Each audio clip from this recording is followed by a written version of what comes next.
So first off, I'm sure you can deduce this, but this game is not connected to the internet. All of the notes that you're gonna see have been written by Coda. This was actually the first game of his that I ever played. This was shortly after I met him at a weekend game jam in Sacramento, where I grew up. I saw him working on this very level, and it was just so different from anything that anyone else was doing. So right away I was like, I have to be friends with this person. In retrospect, I think I was probably a bit too pushy, trying to get his attention. I was over-enthusiastic. But he was very gracious about it and very patient with me. And I cooled off eventually. Oh, feel free to skip over any of these notes if they're not doing anything for you. Nothing extra is gonna happen if you read all of them. Either way, to me they convey a sense of loneliness. I see this person who's filled with thoughts and feelings and beliefs and has no way to express them except as scattered and unheard voices in a game that wasn't meant to be played.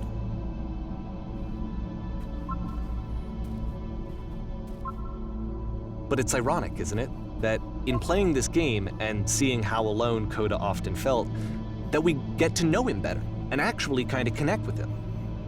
And I have to be honest with you, this idea is really seductive to me. That I could just play someone's game and see the voices in their head and get to know them better and have to do less of the messy in-person socializing. I could just get to know you through your work. I think this is why I always liked Coda's games so much, is because it felt like they let me have that connection. I felt as though he was inviting me personally into his world. And then I feel less lonely too.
At the end of this level, we're going to see the puzzle again.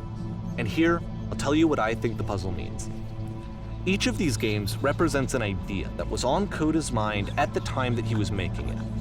And the puzzle is a way of closing the door on a previous chapter of his life before moving on to the next one.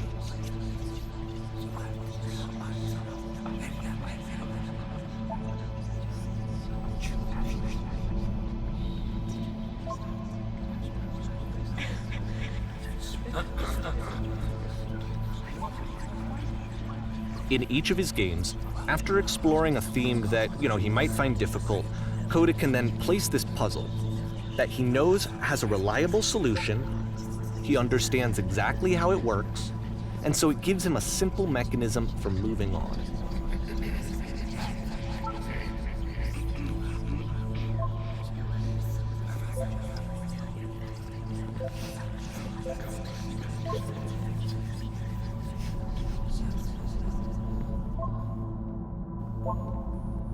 And because there's this dark area between the doors, a space between spaces, before you move on, you get to pause. Just for a moment, a few seconds to reflect on and let go of the events that led you here, to step back and connect the pieces together, to grasp at that elusive bigger picture.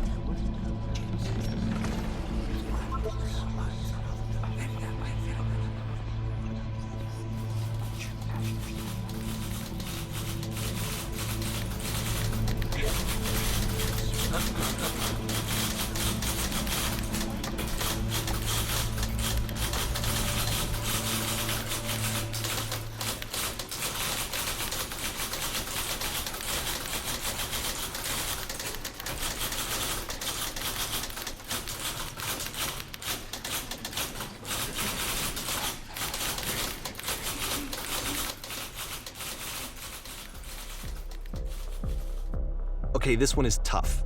It's gonna kinda just spin its own wheels for a few minutes. Hang with it.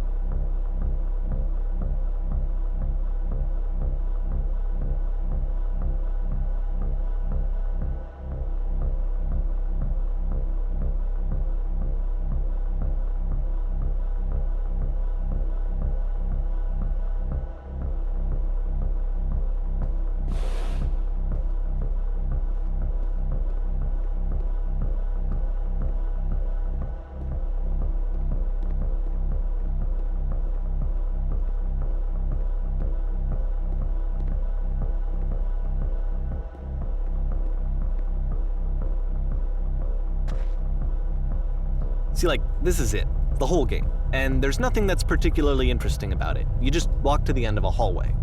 Except, for some reason, Coda gets really fixated on this prison that has all of this modern furniture. And I don't know why, but he decides he needs to revisit this prison. He's gonna start over, use the same assets, turn it into something else. Okay, cool. Here's version 2.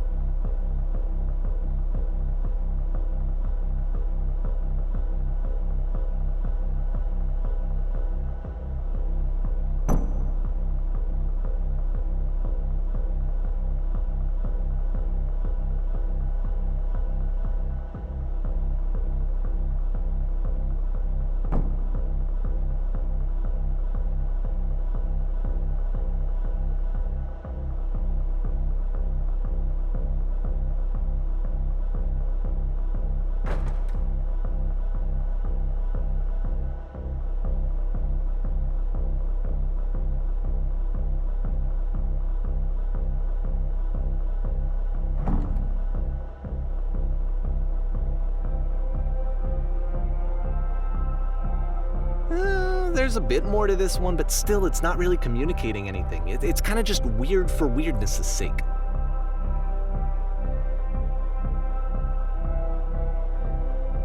So okay, he throws it out and starts over.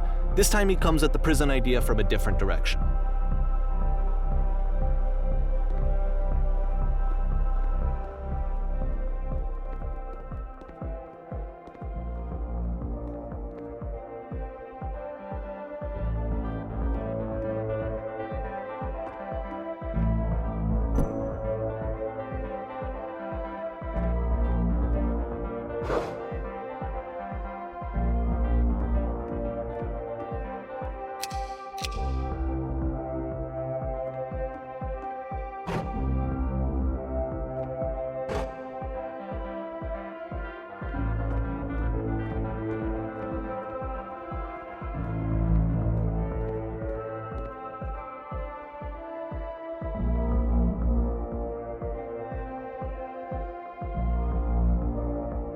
And of course, now the table is gone and you can't begin the chain of events to escape.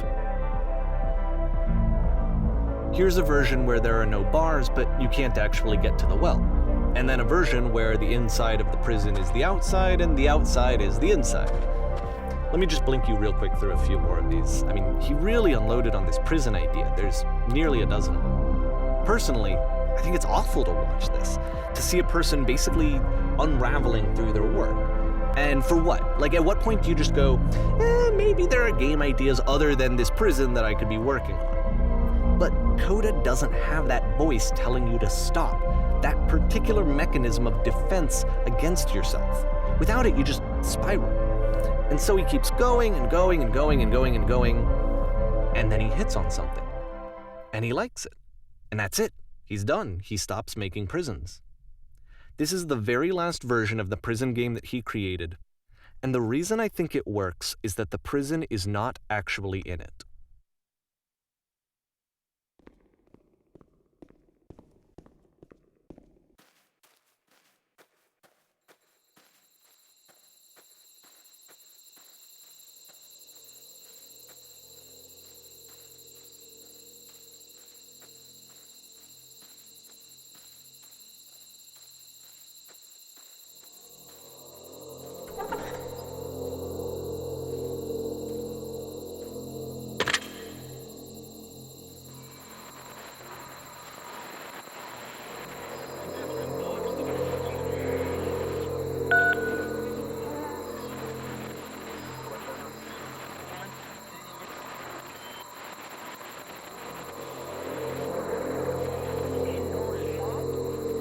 It's a conversation. And so this is what Coda wants, is to be able to talk to someone, to share what's on his mind, and to get some good advice from someone who knows. But the irony is that even in this scenario, you're still talking to yourself. You know, all of these games so far are Coda talking to himself.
I can see why he considers this a fitting conclusion to the prison games.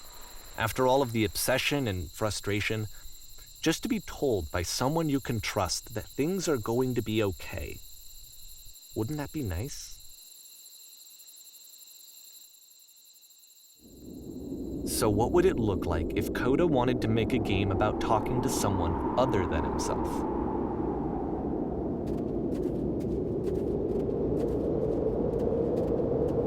To me, this environment is meant to represent Coda's puzzle, with the two doors on either side and a dark transitional space between.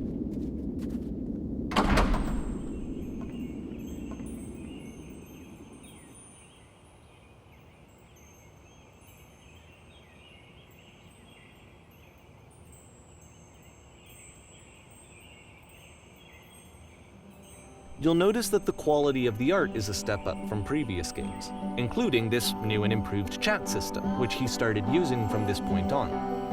From here on out, he begins putting much more effort into the visual polish of his work, and this particular game took 2 months to create as a result.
After the intense set of prison games, this house cleaning level almost feels like cleansing. It's the moment after a particularly difficult or traumatic experience where you just need to let it sit and digest inside of you, and eventually cohere into something meaningful.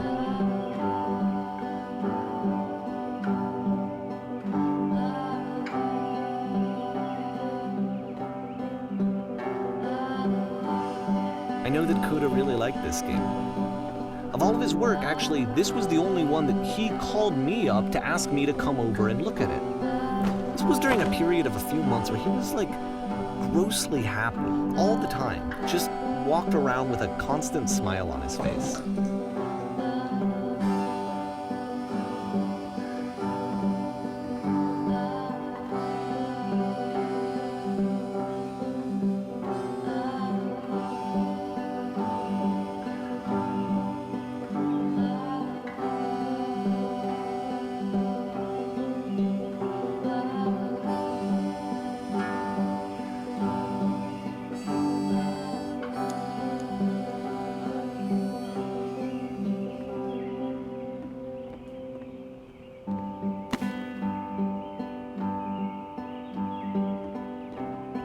I'm glad he made this.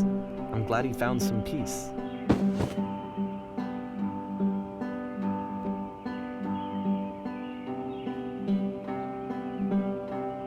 But, of course, it can't last. The music stops, your companion is gone, it's time to leave. The door at the top of the hill is now open as well. Again, you can't stay in the dark space for too long. You just can't. You have to keep moving. It's how you stay alive.